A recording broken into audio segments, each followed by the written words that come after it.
Okay, we got a green light. Hello all, and welcome to the 43rd live multiplayer test. Today is going to be somewhat of a short run because we have so much to do right before the... Yes, we're actually, hopefully, going to release it in 2 weeks if everything gets approved by Steam. It will be a early access release, but release nonetheless.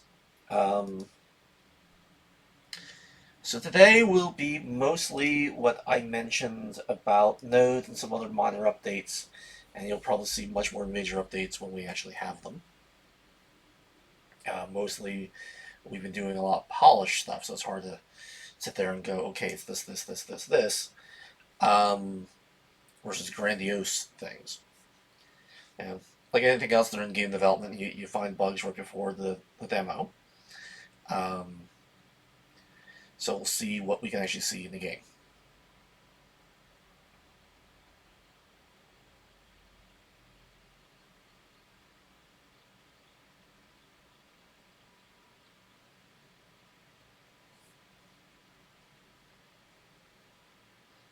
So,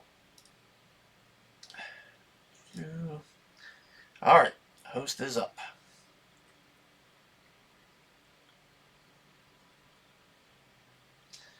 Yes, that's not 100% set up, but it's the graphics have been updated. It's like everything else; it's a work in progress. I'll update this. And Paul, if you've noticed, you can actually type realistically. You know, something as ridiculous as a chat actually works. Go figure. So, yes, Matt was working on the some of the updates here. Obviously, it's not quite completed, but it's obviously in process. So, we'll just do a quick run through of things. We'll select my ship. I guess I'll be the War Master. Get ourselves ready.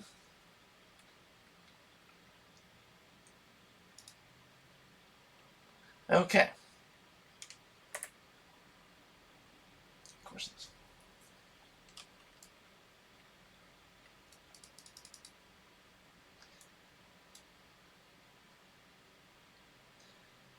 So what the hell was... So it's way... Oh! Okay, so that's where it ended up. So off in the distance, not sure if you can see it on the screen, there's something glowing. And I'll try to target it. And it is a node with no perks, evidently.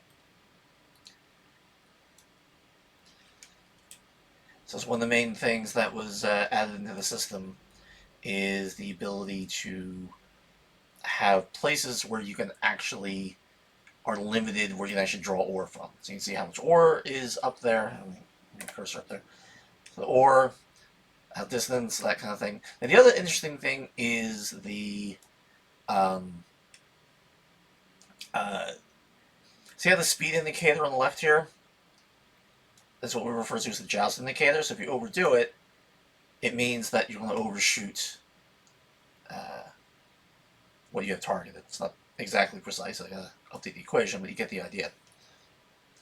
Now what's also interesting is I can target Paul, and if you notice the color changes from the purple to the blue. That's one of the other major changes I wanted to put in, wanted to demonstrate. Was the this more comes into play. It also will do this for navigation points. So if I had a navigation point to myself, is this Paul? Yeah, it's Paul. So it's got to be me down here. Well, that's the builder bot. So where am I? Oh, you decided to come plug me? Alright. So if I started to add some... oops. Pardon me. Wrong button. So I added that point, right? So now if I go back out, and I don't have anything selected, it will automatically... See how it turns green? So I can... if I rush towards that point, That's what that indicates. If it gets down to 0 and turns red, that means I'm going to possibly fly right past it. It's misinterpreting how much thrust I really have. One of the biggest problem with Newtonian physics is that, as kind of hard sci-fi, you don't just stop on the dime. It takes you time to slow down. And so without, most games approach this by simply setting up for speed limit. We don't. We just sort of let you do what you want to do. And by doing so, it makes going really, really fast very, very easy. So, as a good example, if I target the node again, there it is down there, it's about 21,000 away. So if I can go into travel mode, which is a new thing that we also have added, I'm sure that was demonstrated, usually my speed usually maxes out around 250. Now this is actually granularly set, because I can go up and down, but everything's kind of by times 10. But as you can see, I'm going to overshoot this like crazy. I don't do anything about it.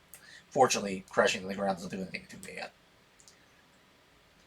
But you can see the acceleration can be such that even when I turn around trying to get back to it, I'm still moving backwards. So when it says I'm doing 600, I'm going backwards, not forwards. You can see that on my speed indicator. As everything turns around, then I'm going forwards again. And then I should probably cut my power so that I don't overshoot where I'm trying to get to. So those were the main things that have changed. The cargo system is in the works.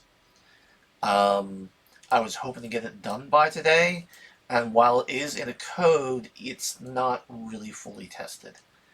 And trying to demonstrate it when you're doing a demo, you know it's going to crash, because that's how that one works. So this is a new indication about the, if you wonder what the big purple ring is the indication about the range that this node would have. If you don't have it selected, it's not there. All you see is the ball that represents it. If you do select the node in question, it shows you its borders, if you will.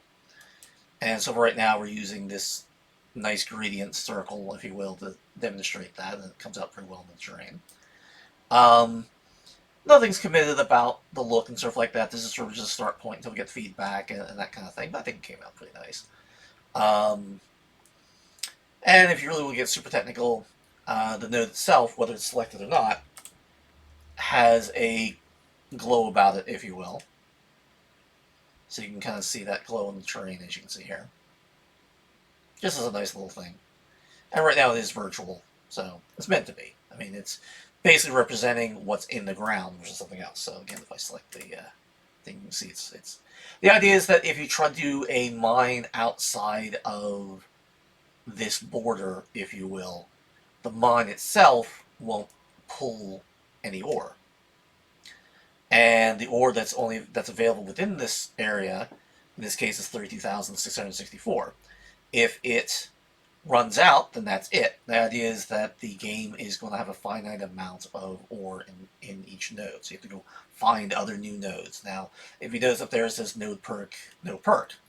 Well, I still have the buttons that let me add other nodes. Let me see if I can do this without crashing. So if I drop another node, which I just did, I will select that one. Okay. So this one rolled, and it says a perk of kinetic weapon bonus damage 34%. That's just an arbitrary thing, because I have that defaulted there so I can check how this thing looks. But that's what I mean. These things can have perks, which means if you put a mine on it, your entire empire gets whatever those bonuses are, whatever the best bonus is, for whether, there's stuff for mining efficiency, shield health, and the shield regenerates, and everything you can kind of imagine. I'm sure we'll throw in more stuff as time goes on. But it gives you an idea of what we're trying to accomplish, is that, okay, so the node perks aren't just a matter of, it just gives you ore. They can give you other benefits depending on which one it is, and it's kind of randomly done. The idea is the whole planet will have a bunch of these that you have to go find. We intend to add an anomaly system, which will let you, either on your radar or on the nav screen, go find, just like the other node, go find an anomaly off in the distance that your radar is picking up. You don't know what it is. Could be a node. Could be an enemy city. Could be the enemy fleet. Could be one of Jordan's stories where we have where an anomaly happening, where I don't know what else you'd call it. And that's the point. You don't know, and so you go exploring. And that's kind of the point. So we're trying to get people away from the cradle in which they started. And so, yeah. So that was mostly it. Like I said, we're desperately trying to get things put together for a Steam release. And we have some a little bit of back and forth going on, but not by much. And so, yeah, I mean, so people will be able to get a hold of this early access relatively soon. At least that's the hope. And yeah, we'll be in touch for that. And it will be early access. I mean, we'll still be adding features, we'll still be fixing things, and we hope to get a lot of good feedback. And we'll get, yeah, this will expand quite a bit. By no means is this meant to be the end piece. This is the starting game loop, if you will.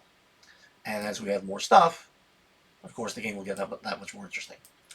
Okay, well, I think that's about it for today, because like I said, I wanted this to be short and sweet. And yeah, and I guess we'll talk next time. And next time, we'll have a giant surprise for you. All right, well, have a good day.